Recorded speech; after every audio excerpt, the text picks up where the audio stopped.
Cinema ఇండస్ట్రీలో ఒక cinema కథ చాలా మంది హీరోల దగ్గరకు వెళ్ళి చివరకు ఒక హీరోతో ఫైనల్ అవుతుంది.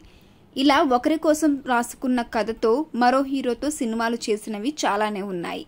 కొన్నిసార్లు ఒక స్టార్ హీరో నో చెప్పిన కథతో మరో హీరో సినిమా చేసి బ్లాక్ బస్టర్ అందుకున్న సందర్భాలు చాలా ఉన్నాయి.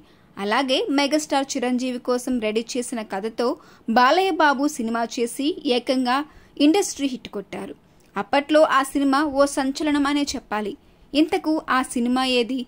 ఎందుకు చిరంజీవి మిస్ చేసుకున్నారు? బాలయ్య దగ్గరకు ఆ కథ ఎలా వెళ్ళింది? ఆ కథ ఏంటో ఇప్పుడు చూద్దాం.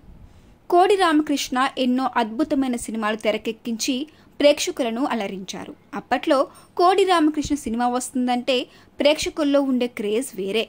ఆయన తెరకెక్కించిన సినిమాల్లో మంగమ్మ గారి మనవడు సినిమా ఒకటి. ఈ సినిమా ఎంత పెద్ద హిట్ అయ్యిందో ప్రత్యేకంగా చెప్పాల్సిన అవసరం లేదు. ఈ సినిమా ఓ కల్ట్ క్లాసిక్ అనే చెప్పాలి. అయితే ఈ సినిమాను కోడి రామకృష్ణ ముందుగా మెగాస్టార్ చిరంజీవికి చెప్పారట. అయితే ఆ కథ నచ్చకపోవడంతో చిరంజీవి నో చెప్పారట.